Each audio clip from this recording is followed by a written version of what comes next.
또 내가 내게 이르노니 너는 베드로라. 내가 이 반석 위에 내 교회를 세우리니 음부의 권세가 이기지 못하리라. 내가 천국 열쇠를 내게 주리니 내가 땅에서 무엇이든지 매면 하늘에서도 매일 것이요 내가 땅에서 무엇이든지 풀면 하늘에서도 풀리리라 하시고. 아멘. 하나님의 말씀입니다. 하나님께 감사합니다. 오늘은 하이델베르크 교리문답 제31주일 문답을 볼 텐데요. 먼저 문답의 내용을 한번 들어보세요. 83문과 84문입니다. 83문, 천국의 열쇠는 무엇입니까? 거룩한 복음의 강설과 교회의 권징인데 이 두 가지를 통하여 믿는 자에게는 천국이 열리고 믿지 않는 자에게는 닫힙니다. 83문, 거룩한 복음의 강설을 통하여 어떻게 천국이 열리고 닫힙니까? 그리스도의 명령에 따라 하나님께서 그리스도의 공로 때문에 사람들이 참된 믿음으로 복음의 약속을 받아들일 때마다 참으로 그들의 모든 죄를 사하신다는 사실이 신자들 전체나 개개인에게 선포되고 공적으로 증언될 때 천국이 열립니다. 반대로 그들이 돌이키지 않는 한 하나님의 진노와 영원한 정죄가 그들 위에 머문다는 사실이 모든 믿지 않는 자와 외식하는 자에게 선포되고 공적으로 증언될 때 천국이 닫힙니다. 이러한 복음의 증언에 따라서 하나님께서는 이 세상에서와 장차올 세상에서 심판하실 것입니다. 85문, 교회의 권징을 통해서 어떻게 천국이 닫히고 열립니까? 그리스도의 명령에 따라 그리스도인의 이름을 가진 자가 교리나 생활에서 그리스도인답지 않을 경우 먼저 형제로서 거듭 권고할 것입니다. 그렇지만 자신의 오류나 악행에서 돌이키기를 거부한다면 그 사실을 교회 곧 7위회에 보고해야 합니다. 그들이 교회의 권고를 듣고도 돌이키지 않으면 성례에 참여함을 금하여 성도의 사귐 밖에 두어야 하며 하나님께서도 친히 그들을 그리스도의 나라에서 제외시킬 것입니다. 그러나 그들이 참으로 돌이키기를 약속하고 증명한다면 그들을 그리스도의 지체와 교회의 회원으로 다시 받아들입니다. 오늘 31주일에서는 천국 열쇠에 대해 봅니다.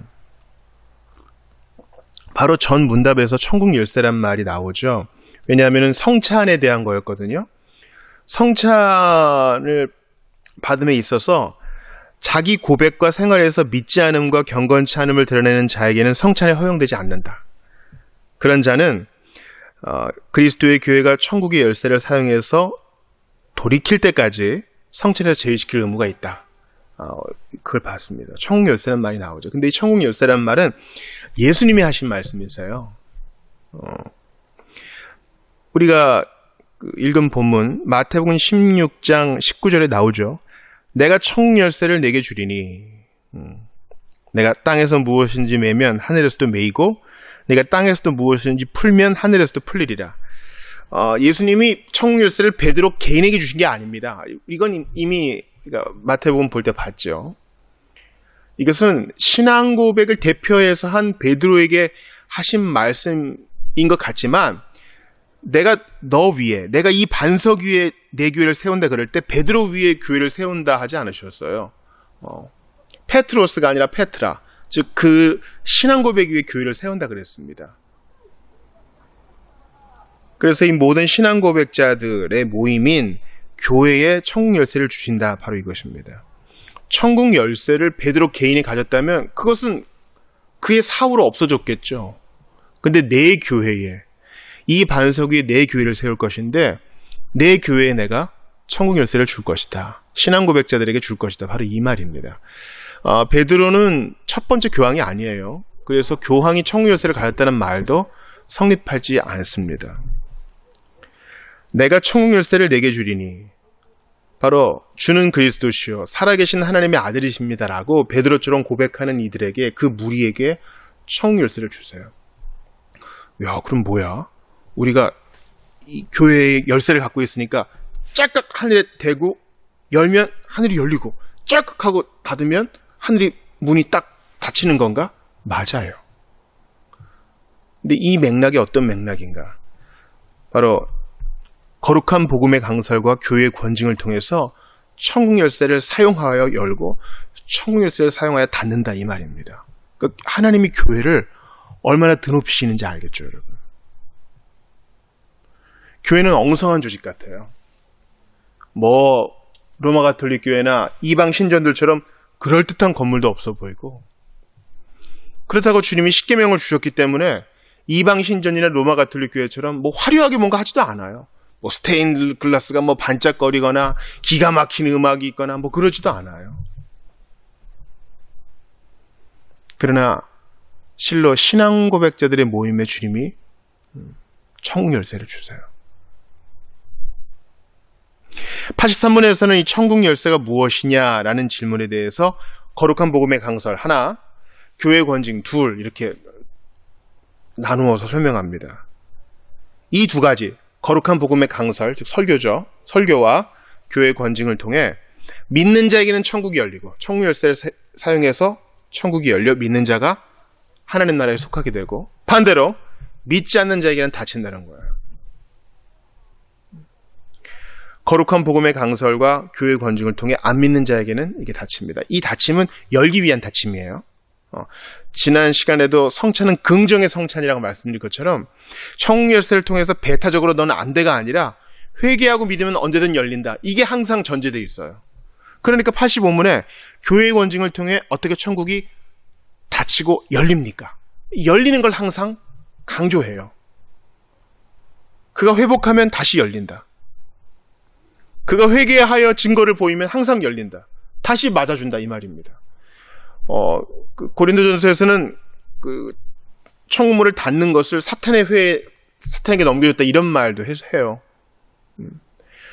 현대적인 교리에 익숙하신 분들은요, 아니, 그런 게 어디 있어요, 목사님? 이렇게 대꾸하실 수 있어요.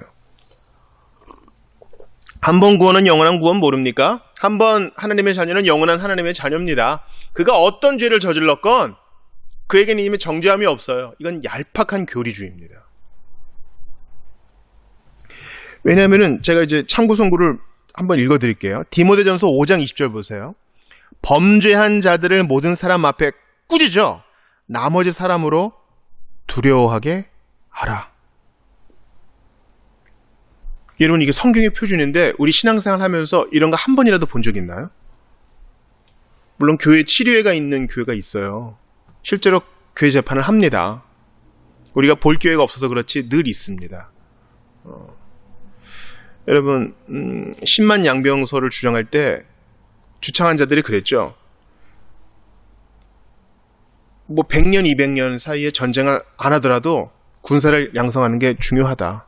이건 우리한테도 그대로 적용되죠. 방어적인 전투를 해야 될 거 아닙니까? 자국이 공격받을 때 방어를 해야 되잖아요. 그래서 우리나라 가장 많은 예산이 국방비 아닙니까? 우리가 남을 침략하려고 군대를 키우는 것이 아니라 방어하려고, 우리 것을 지키려고. 그러니까 가급적 100년, 200년, 300년 사이에 전쟁이 안 일어나는 게 제일 좋겠죠. 마찬가지로 권징을 우리가 안 하는 게 제일 좋겠죠. 그런 일이 안 생기면 좋겠죠. 그러나 이것은 원칙으로 분명히 있는 것입니다. 그러니까 이 권징의 칼날을 함부로 휘두르라는 말은 아니고요. 원칙이 늘 있다는 거예요. 데살로니가 후서 3장 14, 15절 들어보세요. 누가 이 편지에 한 우리말을 순종치 아니하거든 그 사람을 지목하여 사귀지 말고 믿는 자로 하여금 부끄럽게 하라. 그러나 원수와 같이 생각지 말고 형제같이 여기라. 사귀지 말래요. 아니, 예수님은 사랑의 종교, 기독교 만든 거 아닙니까? 어찌 이리 야박합니까? 교회 믿는 사람들이 더하더라. 아니요. 이 사귀지 말라는 사람은 누굽니까? 거듭 권고하고 개인적 권면, 두세 사람의 증인의 권면, 치료의 권면을 듣지 않는 사람, 그 사람을 말하는 거예요. 예를 들어 이 사람이 나는 신자임내 하면서 마약을 유통하고 계속 복용합니다. 거기에 대해서 교회가 가만히 있을 수 없겠죠. 세상도 가만히 있지 않겠죠. 신자임내 하면서 신자다운 생활을 안 합니다. 교회 출석을 가볍게 여깁니다. 성찬을 우습게 여깁니다. 성찬 받을 때 술이 잔뜩 취해서 예배당에 나타납니다. 자녀를 폭행하고 배우자를 폭행한다는 소문이 들리고 그것이 사실로 드러납니다. 한두 번이 아닙니다. 거기에 대해서 교회가 가만히 있어서는 안 된다는 것입니다. 그러므로 우리가 얄팍한 교리로 이런 천국 열쇠 쓰는 거 되게 생경하다, 이런 거 없는 거로 합시다. 우리는 좀 따뜻함을 주는, 우리한테 위로를 주고 우리를 쓰다듬어주는 그런 말씀을 봅시다. 이것은 예수님에게 정면으로 대드는 거예요. 아주 부끄러운 말씀이지만 이 천국 열쇠에 대해서 저는 대학원, 그러니까 MDB 졸업하고 나서 제대로 공부하게 됐어요. 참 부끄럽습니다. 지금 여러분 죄송한데요. 참 부끄러워요. 엄밀히 말하면 안수받고 공부한 거예요. 참 죄송합니다. 존 커튼을 통해서, 청교도 존 코튼을 통해서 천국 열쇠를 제대로 공부한 거예요. 그제서야 교회의 문제점을 보게 되는 거죠. 아, 이런 거였구나. 성경에 이런 내용이 있었구나. 물론 이 땅에 완전한 교회는 없어요. 그러나 주께서 우리에게 천국 열쇠를 주셨다 함을 기억할 때는 거룩한 복음의 강설과 권징을 통해서 우리는 이 열쇠를 잘 써야죠. 주셨는데 잘 안 쓰면 직무유기요. 나중에 심판받을 것입니다. 아, 이것은 목사님에게 준 거겠지? 아니요. 교회에게 줬어요. 신앙 고백자들, 우리에게. 그러니까 등록 성도들의 권한이 얼마나 큰지 아시겠죠? 장로님들 얼마나 큰 지금 책임을 맡게 된 건지 아시겠죠? 먼저 천국 열쇠 중에 첫 번째, 거룩한 복음의 강설 먼저 보겠습니다. 여러분, 설교가 천국 열쇠인 거 아셔요? 거룩한 복음의 강설인 설교가 천국 열쇠예요. 그리고 이것이 소극적 권징이 됩니다. 디모데후서 3장 16절에 보면은 하나님 말씀은 범사에 유익하다, 구원에 이르는 지혜가 있다 하면서 뭐에 유익하다 그래요? 교훈과 책망과 바르게 합니다. 그러니까 하나님 말씀의 주된 기능이 교훈을 주고 또 책망을 하고, 또 그 책망했으면 바르게 돌이켜야죠.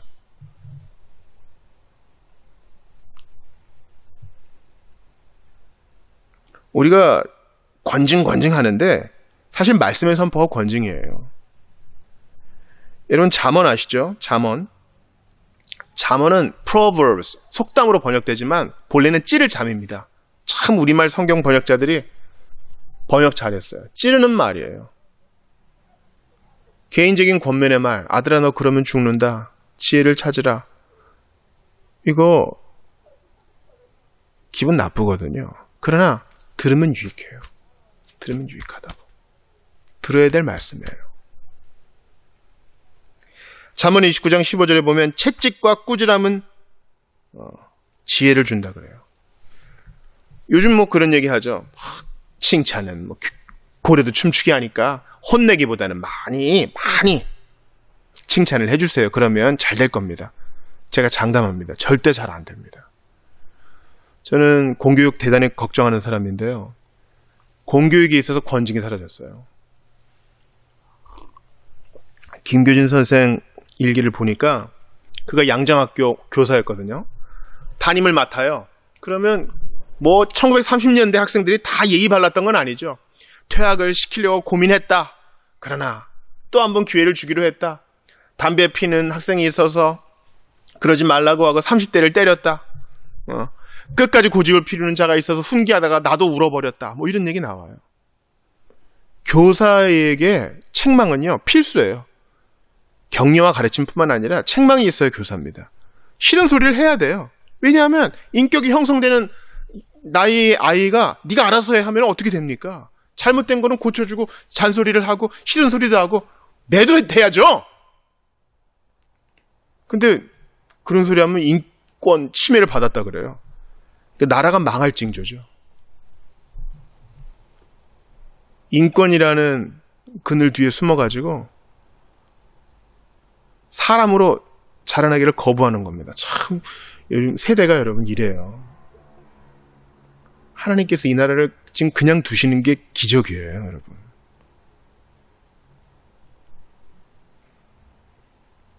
전도서 12장 1절 한번 들어보세요. 지혜자의 말씀은 찌르는 채찍 같고, 대구법이거든요.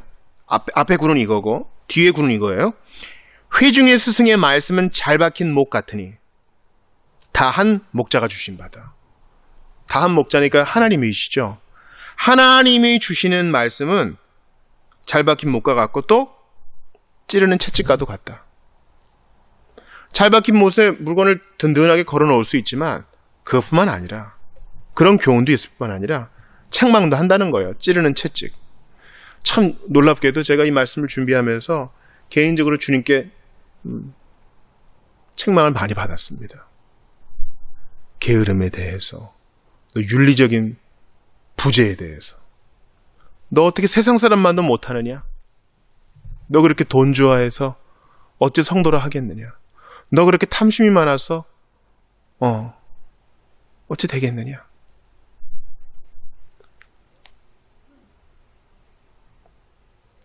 제자를 디사이플이라 그러죠. 제자를 디사이플이라 그럽니다. 그런데 말씀으로 말미암은 권면을 디서플린, 징계, 권면, 제자도 디서플린이라 그래요. 그러니까 제자는요, 양질의 교육, 양질의 좋은 말만 해줘서는 안 돼요. 제자는 혼이 나야 됩니다.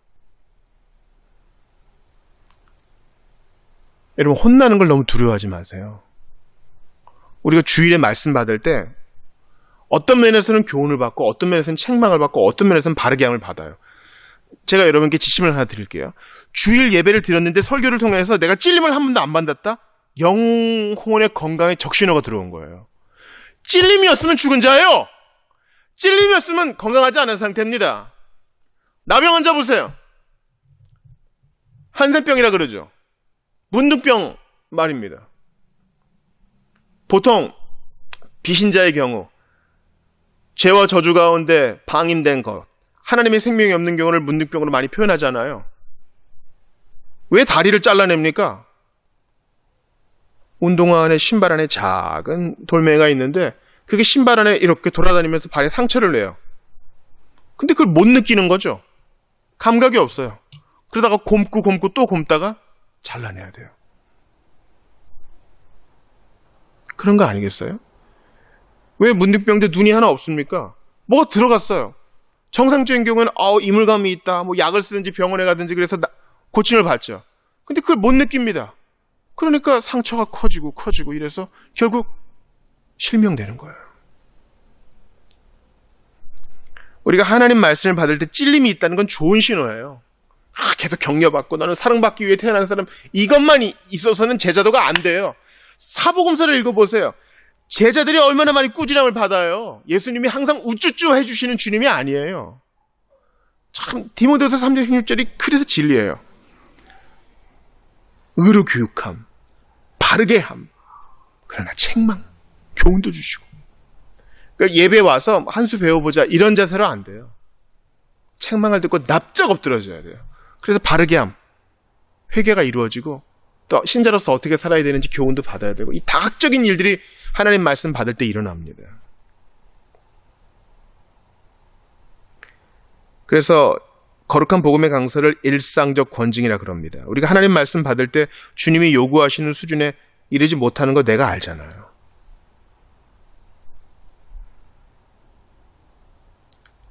예를 한번 들어볼까요? 우리 이번 주 말씀 아간 배웠잖아요. 여호수아 7장 말이에요. 탐심을 물리치자. 우리 개인의 경건과 공동체의 건강이 다 유기적으로 연결되어 있으니 정말 우리가 잘하자. 이런 한 사람 아간의 죄로 인해 누룩처럼 이스라엘의 죄가 퍼져 이스라엘 사람들이 대표한 것처럼 한 사람 예수 그리스도 순종으로 우리가 복을 받게 되었다.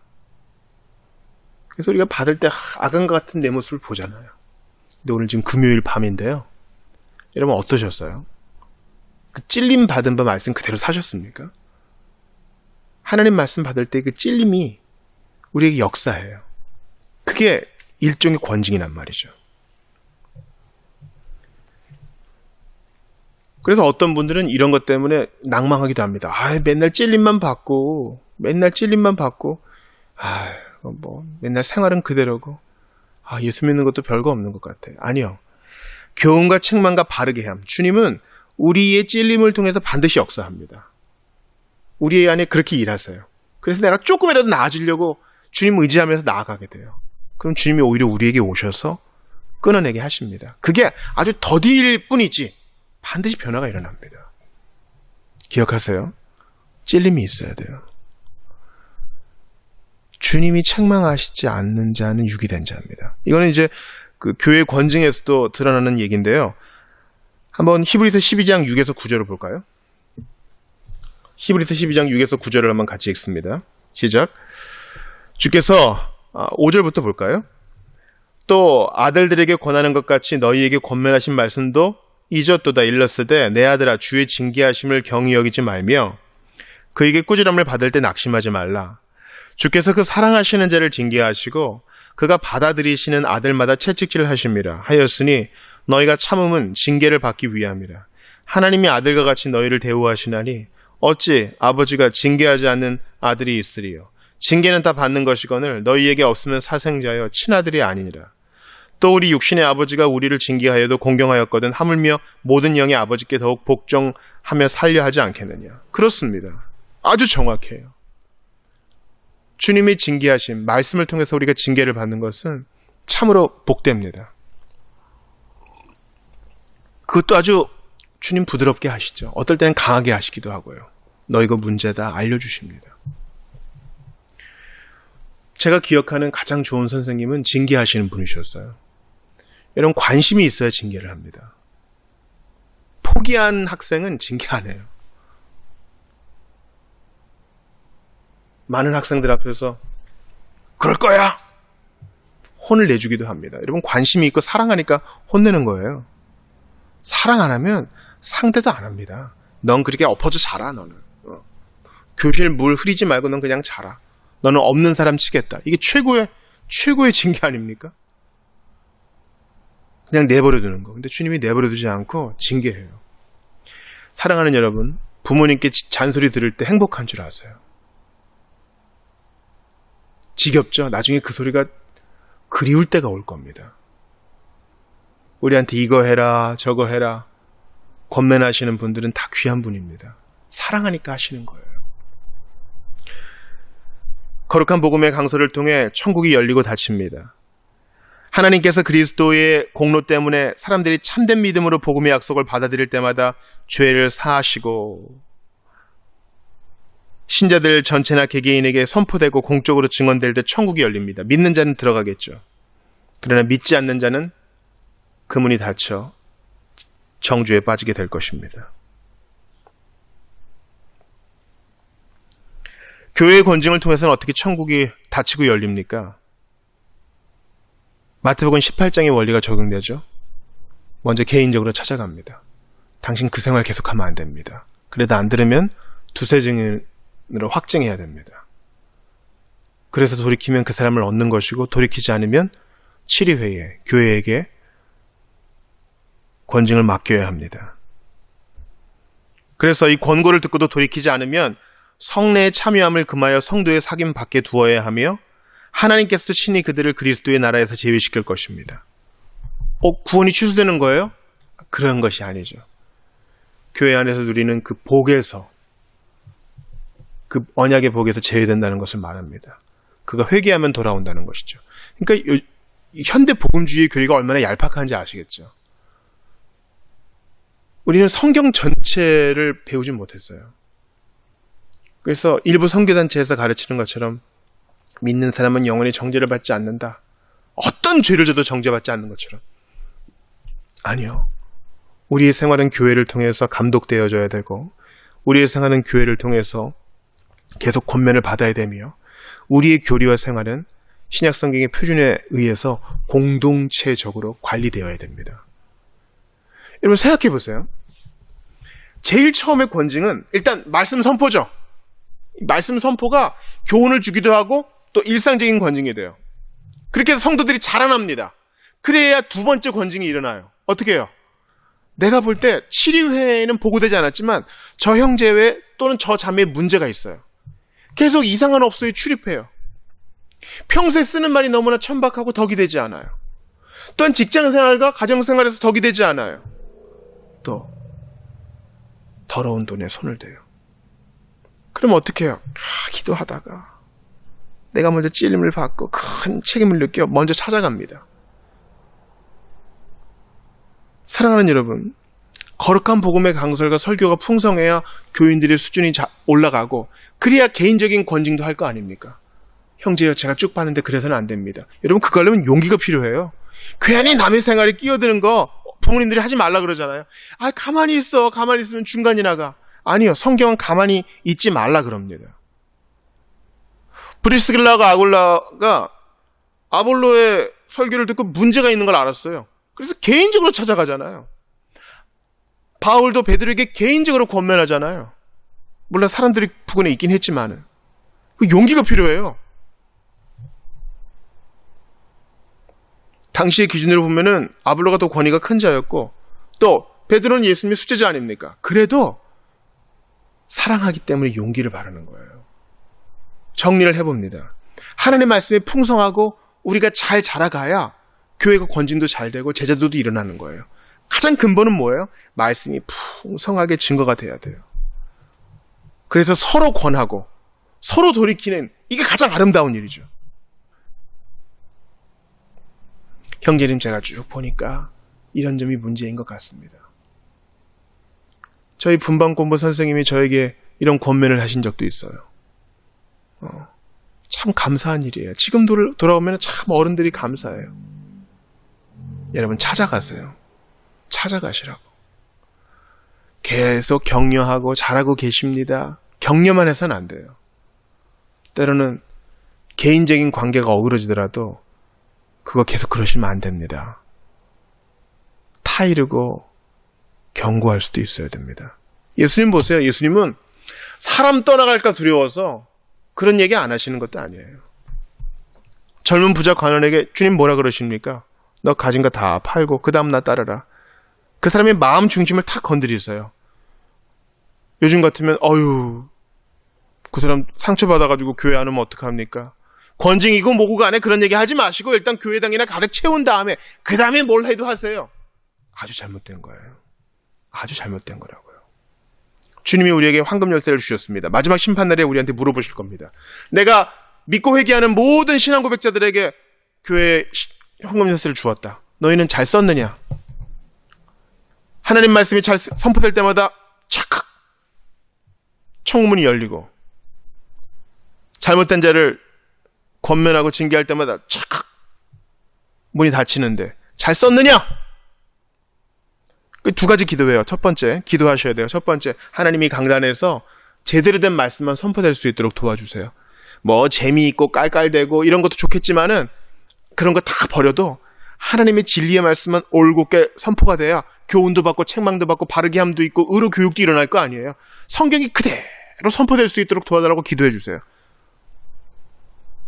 그래야 교육도 받고 회심도 하고 권징도 일어날 거 아니에요. 두 번째, 서로 돌보는 공동체가 돼야 돼요. 서로에게 관심이 있어야 됩니다. 오늘 이제 기도할 때 서로를 위해 기도할 텐데 서로에 대해 기도하는 것은 그 사람의 허물은 감싸주고 잘하는 거 격려해 줄 뿐만 아니라 쭉 지켜봤을 때 이제는 내가 말할 타임인 것 같다. 내 개인적인 원한이 아니라 그를 쭉 지켜봤을 때 이것은 조금 돌이켜야 되겠다. 이런 부분에 대해서 말해주는 겁니다. 서로 지적질을 하는 교회가 되란 말이 아니에요. 그 얘기하기 위해서 몇 개월을 또는 혹은 몇 년을 가슴앓이를 했겠어요. 주님이 이게 옳은 일입니까? 사랑하기 때문에 개입하는 것입니다. 사랑하는 여러분, 태초부터 계신 하나님의 말씀인 예수 그리스도께서 우리에게 오셨어요. 우리에게 오셔서 마치 사랑하는 형제를 권면하듯 우리 한 사람 한 사람에게 찾아오십니다. 그리고 십자가에 달리십니다. 우리가 이 복음의 말씀을 가까이 할 때마다 주님이 우리에게 가까이 오십니다. 사실은 내가 심판받아야 될 존재인데 주님이 대신 심판받으셔요. 그리고 우리에게 말씀하십니다. 내가 너의 죄 문제를 해결했으니 다른 지체에게 있는 죄의 문제를 볼 때마다 너도 나와 같이 하라. 찾아가라. 적극적으로 개입해라. 끝까지 사랑하라. 오래 참음으로 기다려주라. 돌아오면 환영해주라. 개인적 감정으로가 아니라 하나님의 나라와 영광을 위해서 그리하라. 말씀하십니다. 주님은요, 돈 많이 내고 그저 머릿수 자랑하는 그런 공동체 아니라 제자들의 모임을 우리에게 가르치십니다. 예수님이 이 세상 떠나실 때까지 제자가 12명이었어요. 우리는 큰 성 바벨론의 술에 취해서는 안 되고 주께서 정하신 기준을 따라서 거룩한 복음의 강설에 힘쓰고 교회의 권징에 힘쓰되 사랑하는 마음으로 서로를 품어 안으면서 말씀 가운데 자라가야 할 것입니다. 이제 주신 말씀 붙들고 같이 기도할 때에 거룩한 복음의 강설과 교회의 권징이 천국의 열쇠라고 하셨는데 이것을 잘 활용하는 우리 회중 모두가 될 수 있도록 도와달라고 주신 말씀 붙들고 한번 같이 기도하겠습니다. 아버지께 감사드립니다.